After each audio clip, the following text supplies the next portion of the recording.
Sous Traoré, les symboles tombent. Les bases étrangères sont priées de partir. Les relations diplomatiques redessinées. Les choix militaires reconfigurés. Ce n'est pas un repli, c'est un réveil. Un cri lancé à toute l'Afrique de l'Ouest. Nous pouvons décider pour nous-mêmes. Et ce cri est entendu. Du Mali au Niger, une jeunesse se lève, brandissant non des armes, mais des rêves de dignité retrouvée. Ibrahim Traoré n'est pas un révolutionnaire romantique. Il est un chef de guerre en temps de crise. Mais son combat dépasse les frontières du Burkina. C'est celui d'un continent fatigué d'obéir et qui enfin commence à s'écouter.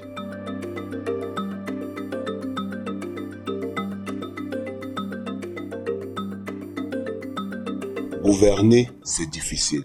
Gouverner un pays attaqué de toutes parts, c'est une guerre en soi. Depuis qu'il a pris le pouvoir, Ibrahim Traoré marche entre les bombes, les pressions diplomatiques et l'impatience d'un peuple qui veut des résultats. Et pourtant, dans ce chaos, il garde le cap. La guerre contre les groupes armés continue. Mais cette guerre, Traoré la mène différemment.